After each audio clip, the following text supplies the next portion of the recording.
Infinity classes में आज फिर से इस अंक में प्रस्तुत है आपके सामने मनोविज्ञान की कक्षा में। आज मनोविज्ञान की कक्षा में हम टॉपिक पढ़ेंगे शिक्षा की परिभाषाएं। दूसरा टॉपिक रहेगा हमारा शिक्षा मनोविज्ञान, क्योंकि शिक्षा का अर्थ हम पढ़ चुके हैं और शिक्षा की परिभाषाएं आज हम पढ़ लेंगे। उसके बाद में शिक्षा मनोविज्ञान का अर्थ और आने वाले अंकों में उसके शिक्षा मनोविज्ञान की परिभाषाएं पढ़ेंगे और इस प्रकार से हमारा शिक्षा मनोविज्ञान शुरू होगा और शिक्षा मनोविज्ञान में से फिर हम बाल विकास की तरफ बढ़ेंगे। तो आइए शुरू करते हैं शिक्षा की परिभाषाएं। पहली परिभाषा जिस प्रकार आप देख पा रहे होंगे प्लेटो द्वारा दी गई। प्लेटो ने परिभाषा दी, मनुष्य में शारीरिक, मानसिक एवं बौद्धिक परिवर्तन शिक्षा से आते हैं। तो प्लेटो ने जो परिभाषा दी उसमें इंपॉर्टेंट बात यह है कि मनुष्य के शारीरिक यानी शरीर से संबंधित, मानसिक यानी मानस यानी कि मानसिक शक्तियों से संबंधित, बौद्धिक यानी बुद्धि से संबंधित जितने भी परिवर्तन हैं, चाहे वो सकारात्मक है या नकारात्मक है, वो शिक्षा, अच्छी शिक्षा से आते हैं। यदि सुशिक्षा मिलेगी तो अच्छे परिवर्तन आएंगे, यदि बुरी संगत से बुरी शिक्षा प्राप्त होगी तो बुरे असर आएंगे। तो इसके लिए प्लेटो की परिभाषा के लिए हमारे पास की पॉइंट है शारीरिक, मानसिक एवं बौद्धिक परिवर्तन। जिस शिक्षा के परिभाषा के अंदर शारीरिक, मानसिक एवं बौद्धिक परिवर्तन दिखाई देंगे वो परिभाषा हमारी प्लेटो द्वारा दी गई होगी। दूसरी परिभाषा पढ़ रहे हैं अरस्तु। अरस्तु द्वारा शिक्षा को किस प्रकार से परिभाषित किया गया। अरस्तु कहते हैं शिक्षा स्वस्थ शरीर में स्वस्थ मस्तिष्क का निर्माण करती है। यानी इसके लिए इंपॉर्टेंट जो वर्ड रहेगा अरस्तु की परिभाषा के लिए वो सिर्फ स्वस्थ मान लीजिए। जिस शिक्षा की परिभाषा में हमें स्वस्थ शब्द दिखाई देगा वो परिभाषा अरस्तु द्वारा दी गई होगी। उसके बाद में आते हैं हमारे अगले मनोवैज्ञानिक जॉन लॉक। जॉन लॉक द्वारा परिभाषा दी गई कि जिस प्रकार फसल के लिए कृषि होती है उसी प्रकार मनुष्य के लिए शिक्षा होती है। यानी कि जिस प्रकार एक फसल को बनाने के लिए कृषि महत्वपूर्ण भूमिका रखती है, कृषि एक प्रक्रिया होती है जिससे हमें फसल प्राप्त होती है, उसी प्रकार मनुष्य के व्यक्तित्व, मनुष्य के निर्माण के लिए, मनुष्य के विकास के लिए शिक्षा का रोल होता है। तो इसमें इंपॉर्टेंट वर्ड फसल और कृषि होंगे। जिस शिक्षा की परिभाषा में फसल और कृषि दिखाई देंगे वो जॉन लॉक की परिभाषा होगी। अगली परिभाषा दी गई है पेस्टोलॉजी द्वारा। पेस्टोलॉजी कहते हैं शिक्षा बालक की जन्मजात अभियोग्यताओं का स्वाभाविक, समरस एवं प्रगतिशील विकास करती है। यानी कि शिक्षा बालक की जन्मजात अभियोग्यताओं, यानी कि जो योग्यताएं उसको जन्म के साथ मिली हैं, यदि शिक्षा उसको दी जाएगी तो उनका स्वाभाविक यानी कि नेचुरल, समरस यानी कि एक रूपता के साथ और प्रगतिशील यानी कि निरंतर बढ़ता हुआ विकास उनका करेगी शिक्षा। तो इसमें इंपॉर्टेंट वर्ड आता है जन्मजात अभियोग्यता, या दूसरे इंपॉर्टेंट वर्ड्स माने तो स्वाभाविक, समरस एवं प्रगतिशील। ये इसके पेस्टोलॉजी की परिभाषा के लिए इंपॉर्टेंट शब्द है। उसके बाद में आते हैं फ्रोबेल की परिभाषा। फ्रोबेल किस प्रकार से शिक्षा को परिभाषित करते हैं। फ्रोबेल कहते हैं कि शिक्षा बालक की आंतरिक शक्तियों को बाह्य रूप देती है। आंतरिक शक्तियों से तात्पर्य अंतर्निहित शक्तियां, आंतरिक जो क्षमताएं होती है उसकी, उन क्षमताओं को विकसित करते हुए उन्हें उसके लिए शिक्षा देते हुए उसके कौशलों, उसकी शक्तियों, उसकी योग्यताओं का विकास करती है। यानी कि एक यदि कोई किसी खिलाड़ी की किसी खेल में रुचि है तो यदि उस खेल के लिए उसे प्रशिक्षण प्रदान किया जाएगा तो उसकी जो आंतरिक शक्तियां हैं और जो प्रदर्शन वो कर सकता है, जो उसकी क्षमता है, उसको बाह्य रूप प्रदान होगा। तो फ्रोबेल की परिभाषा के लिए इंपॉर्टेंट शब्द होगा आंतरिक शक्तियां। इसी प्रकार से गांधी जी ने जो परिभाषा दी है वो क्या कहते हैं।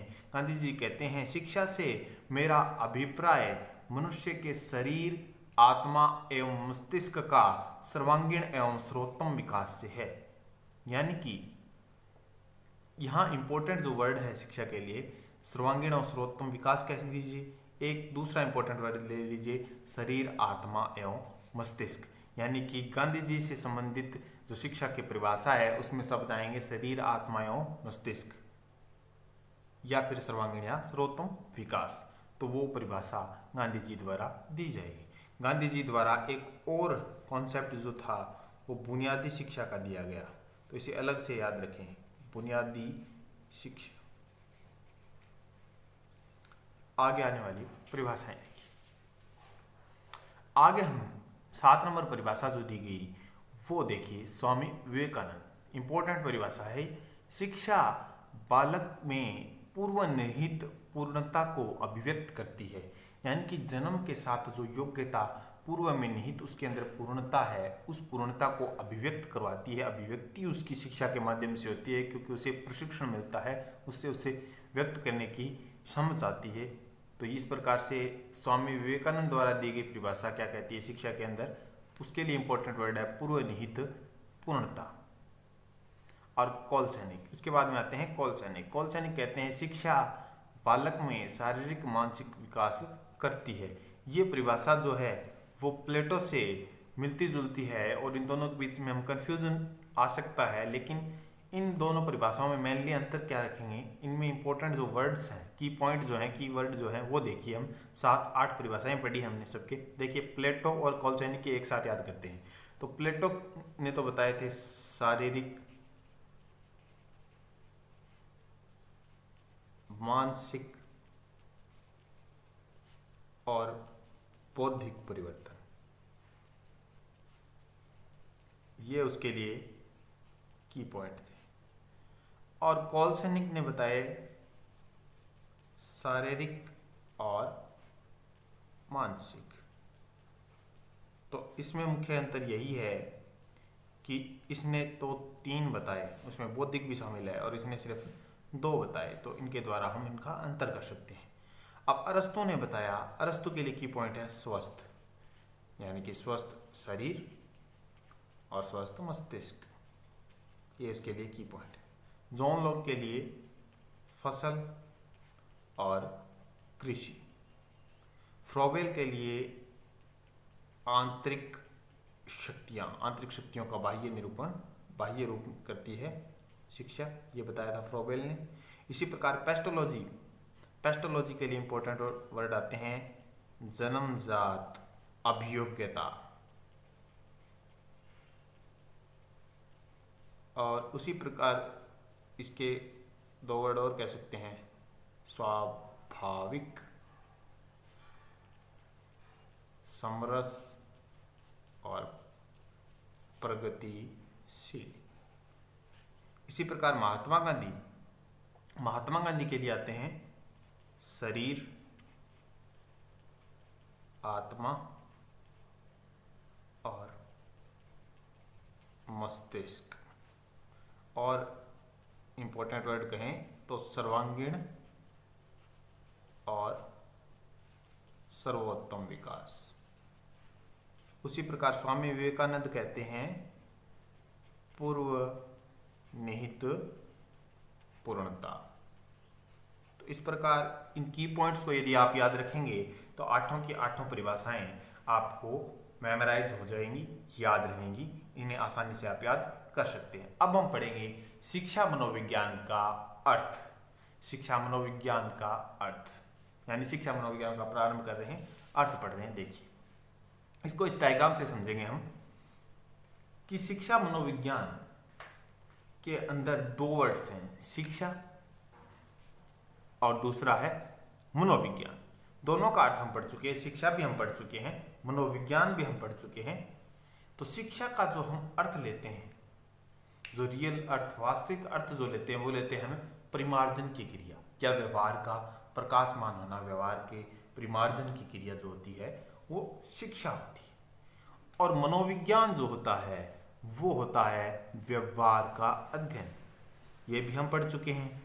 इन दोनों के अर्थों को यदि मिला दिया जाए तो हमें शिक्षा मनोविज्ञान का अर्थ प्राप्त हो जाएगा। तो शिक्षा मनोविज्ञान का अर्थ क्या हो जाएगा, इन दोनों को मिलाने से, यानी कि परिमार्जन की क्रिया और व्यवहार का अध्ययन मिलाने से दोनों का अर्थ क्या हो जाएगा, अर्थ ही हो जाएगा व्यवहार का परिमार्जन करने के लिए व्यवहार का अध्ययन, यानी कि व्यवहार का परिमार्जन, यानी कि व्यवहार का परिमार्जन यानी कि संशोधन, उसका शुद्धिकरण, उसमें से गलत चीजें हटाना और अच्छी चीजें रखते जाना, और उस चीजों को रखने के लिए व्यवहार का अध्ययन, यानी कि व्यवहार का अध्ययन करेंगे तभी उसमें से गलत और सही, मतलब किसी चीज का, जैसे कि हम गेहूं साफ करते हैं तो गेहूं को साफ करेंगे तो गेहूं का अध्ययन होगा, एक प्रकार से अध्ययन होगा, यानी कि उसको अलग अलग देखेंगे, छांटेंगे, तो उसको छांटेंगे तब हमें पता चलेगा कि उसमें कितने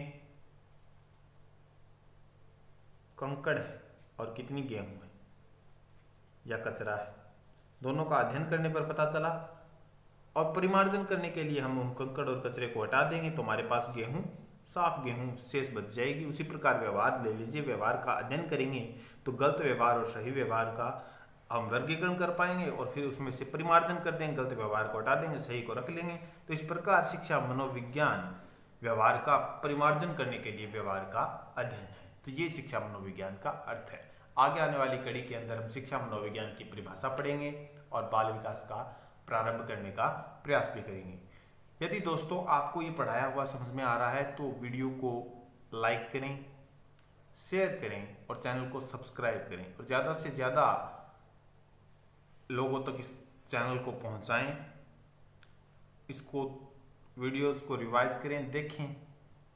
हमारा प्रयास है कि आपके लिए साइकोलॉजी, रीड के संबंधित साइकोलॉजी या सीटेट से संबंधित जितने भी स्टेट टैट है उनसे संबंधित साइकोलॉजी का संपूर्ण सिलेबस जो है वो उपलब्ध कराने का प्रयास रहेगा। यदि आप इसे कंप्लीट देखेंगे तो इससे हमें संबल मिलेगा और हमें ज़्यादा से ज़्यादा वीडियो बनाने का प्रयास करेंगे। धन्यवाद दोस्तों। जय हिंद, जय भारत।